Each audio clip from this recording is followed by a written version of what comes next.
Hello नमस्कार, कशा आहात? आय होप की तुम्ही सगळे मस्त मजेत आणि आनंदातच असणार आहात.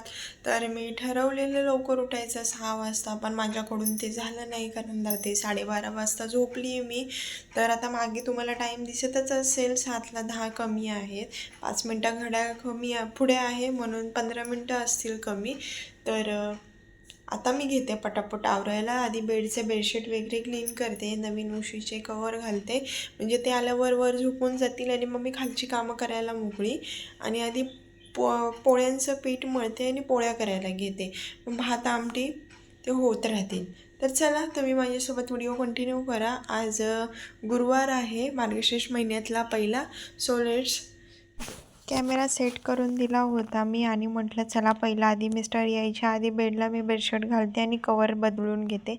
नाहीतर ते एकदा आले आणि बेडवरती झोपले ना, त्याच बेडशीटवर मग ते तसेच झोपून राहतील आणि त्यांना उठवता पण मला येणार नाही, कारण त्यांना नाईट असते आणि झोप कंट्रोल होत नाही. कारण मी पण नाईट केले, त्यावरून मी सांगू शकते. आणि इथे मी जी वरची बेडशीट हाताला भेटली ना, तीच मी काढली, जास्त शोधत बसली नाही.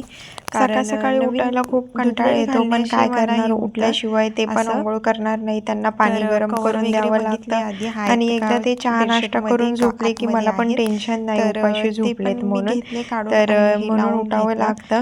आणि दुपारचं झोपायचं मी ठरवलं ना, का गरमी पण झाली आहे आता, मला माझ्या मम्मीने गरमी पडली आहे. कारण तेच मी घातली वर भेटली, आता परत वापस आहे तशी गरमी चालू झालेली आहे, त्यामुळे दुपारची सुद्धा झोप लागत नाही. आणि ही बेडशीट मला खूप आवडते. रोजच्या टाईमलाच झालं उठणं माझं, कितीही ठरवलं तरी व्हायचा टाईम होतो. आणि आज पण खरंच मला खूप लेट झाला होता देवी वगैरे मांडायला.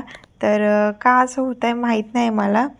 मी किती पण ठरवलं लवकर करायचं तरी पण आहे तो टाईम होतो.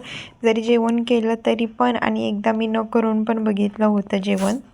लगेचच म्हटलं उशिशीला पण कवर घालून टाकूया आणि पहिला बेड सेट करून घेऊया. आणि जेव्हा मी ह्या बेड पूर्ण म्हणजे क्लीन केला आणि उशा वगैरे ठेवल्या ना, या उशीच्या कवर मी आज पहिल्यांदाच घालत होती. आणि झोपायच्या नाद्यामध्ये मला कुठून घालतात तेच मला ओपन स्पेस भेटत नव्हता, कुठून झोप उडालीच नव्हती. पण काय करणार, उठण्याशिवाय आज पर्याय नव्हता. 5 मिनटाची, अर्धा तास, 1 तास व्हायला टाईम लागला नसता, म्हणून म्हटलं नाही उठलंच पाहिजे. आणि उठली, व्हिडिओ स्टॉप केला आणि हे बघू शकता की तुम्ही किती सुंदर दिसतोय बेड. मला पण पर्सनली खूप आवडला. आणि तिथे माझं आवरून झालं होतं आणि लगेचच म्हटलं देवपूजा पण करून घेऊया. आणि हाताखाली सारखं उठायला नको म्हणून एकदा सर्व सामान आणून ठेवलं होतं. आणि देवाचे कपडे पण धुवून घातले होते आणि देव पण धुवून घेतले होते. आधी म्हटलं देवाचे फोटो ठेवून घेऊया, देव लावून घेऊया आणि मग पुढे देवी बसवूया. नाहीतर ते बसवल्यानंतर मला मागचं काहीही करता येणार नाही ना, कुठली गोष्ट घेता येणार आहे रांगोळी वगैरे असल्यावरती. म्हणून म्हटलं आधी देवघर स्वच्छ करून घेते आणि मग घट मांडायच्या मागं लागते. तर इथे मी देव ठेवले होते, देवांना हार वगैरे, परत त्यांचे गळ्यातलं वगैरे घालून घेतले. हा माझा आहे बाप्पा. हा बाप्पा माझ्या घरात आल्यापासून माझे सगळं विघ्न त्यांनी दूर केलेले आहेत. खरंच आराध्य दैवत बोलतात ना गणपती, तो खरंच विघ्नहर्ता आहे. तरी मी इथे सगळ्यात आधी चौरंगावर तांदूळ घेतले होते, तांदळावरती हळदी कुंकू वाहिले. हळदी कुंकवावरती मी कळशी ठेवली होती, कारण माझ्याकडे तांब्या खूप छोटा आहे. पुढच्या वेळी मी घेईल कलश एक. आणि मी कशी दिसते हे मला कमेंटमध्ये नक्कीच सांगा. आणि मी इथे आजही नवीनच साडी घातली होती पहिल्यांदाच, आणि हा क्लिपसुद्धा मी नवीनच लावला होता. तर मी इथे नीट तयारी काही केली नव्हती, कारण लेट झाला होता. मी तुम्हाला सांगितलं होतं की ती लवकर लेट उठली तरी पण मला व्हायचा तो टाईम होतोच. त्यामुळे मी इथे मला घाई होती की लवकर मांडायची होती मला पूजा. तर इथे देवीचं पण मी करत होती. तर काही एक होतं आहे नीट तर एक होत नव्हतं. आणि तुम्ही नारळ पण बघू शकता किती आत गेला होता. म्हटलं आधी साडी सेट करते आणि मग नारळाकडे जाते. तर इथे साडी पण एकदम अशी वरती जात होती, त्याला कलश बारका लागणार होता, पण माझ्याकडे बारका कलश अवेलेबल नव्हता. आणि एक कळशी होती माझ्याकडे छोटी, पण त्याचं वरचं तोंड खूप मोठं होतं की त्याच्या आतमध्ये नारळ इझिली आत गेला असता, असं सर्व गोंधळ झाला होता. मिस्टरांनी तीसुद्धा कळशी मला आणून दिली होती चेक करायला, पण नाही, नारळ त्याच्यामध्ये पूर्ण आतमध्ये जात होता. फायनली मी इथे असं काहीसं ॲडजस्ट करून हे केलं होतं सेट, आणि असा नारळ आतमध्ये गेला होता. तर हे मला बोलत होते की असं कर तसं कर म्हणून. मी म्हटलं तुम्ही शांत बसा म्हणून, तुम्ही व्हिडिओ करायचं काम करा, मी माझं काम करते. बिचाऱ्यांना असं काही घरी देवाचं असेल ना तर ते खूप आनंदी असतात आणि त्यांनाही घरी पॉझिटिव्ह वाटतं, पॉझिटिव्ह एनर्जी आल्यासारखं वाटतं आणि त्यांनाही खूप हे आवडतं देवाचं करायला. करत तर नाही पण बघायला किंवा बघायलाच म्हणेन मी तर खूप आवडतं. आणि इथे देवीचं मुखवटा मला लावायचा होता, त्यासाठी आधी मी इथे धाग्याने देवीचं तोंड सेट करून घेतलं जेवढा पाहिजे तेवढा. नंतर मग जास्त मोठं नको व्हायला आणि नीट बसेल असं करून घेतलं मी. आणि मला घाई होती, होईल का नाही होईल का नाही, आणि दुसऱ्या बाजूला टेन्शन पण होतं नीट बसेल का नाही बसेल का नाही. पण झालं फायनली नीट. आणि हे बिचारे वर खाली कॅमेरा करत होते. दिसलं नाही का मागे यायचे, मागे नाही दिसलं का वरती जायचे.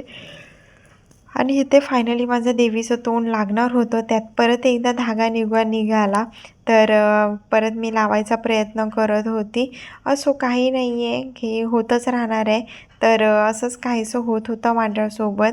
आणि नंतर हे झाल्यावरती ना, देवीचं पूर्ण झाल्यावरती तयारी इतकी सुंदर वाटत होती ना की तुम्ही बघाच एकदा, किती छान वाटत होती ते.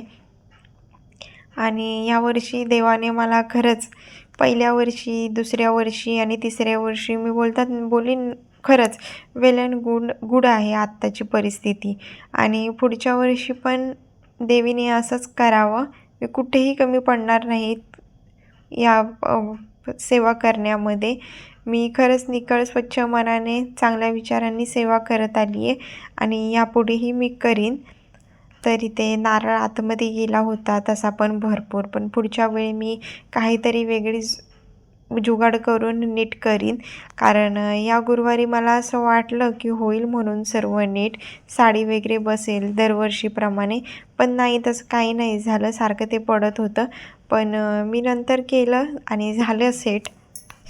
तर इथे फायनली माझ्या देवीचा मुखवटा लागला होता आणि जरासा वर खाली होत होता, पण ठीक आहे, खूप मस्त वाटत होता नंतर. आणि इथे जो दोरा होता ना तो खूपच मोठा झाला होता नंतर, व तो पण मी नीट घेतला साईज बारीक करून त्याची, आणि जो नको होता तो भाग कट करून दिला.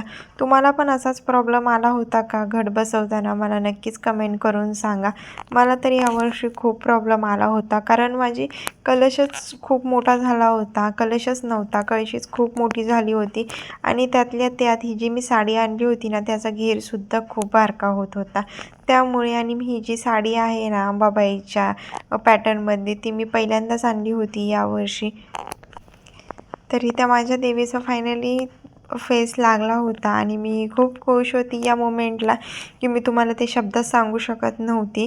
कारण कसं असतं, जेव्हा एखादा माणूस हौशेने आणतो आणि ती जेव्हा एखादी गोष्ट होत नाही ना आणि ती एकदमच अशी सक्सेस होते ना, तेव्हा खूप म्हणजे खूप भारी वाटत होतं. तर इथे बघू शकता तुम्ही किती प्रॉब्लेम येत होते या टायमाला पण. तर इथे झालं होतं माझं फायनली. तर इथे बिछाना वगैरे पडला होता, म्हटलं चला आवरून घेऊया म्हणून. तर मी आता आवरून घेते. साडी वगैरे सकाळी नीट घातली नव्हती आणि आता झोपलेली पण मी, तर केस वगैरे नीट करते, माझं मी आवरते आणि मग तुम्हाला भेटते. आणि मगच भेटते, नंतरच बोलू. घर वगैरे आवरते आणि त्यात आता पहिली गोष्ट माझी चार्जिंग पण नाही आहे फोनला माझ्या. तर आता चार्जिंगला लावते आणि बाकीची कामं आवरून घेते, मग भेटू आपण. काढते कारण खूप कंटाळा आला आहे. वाजलेत 7 वाजलेत आणि आता काढते आणि ह्याच्या पुढे मग व्हिडिओचा एंड करते मी, कारण खूप लेट होईल मग. तर चला. ते इथे उंबरठ्याला मी पण अशी रांगोळी काढली होती जी की मला पर्सनली खूप आवडली.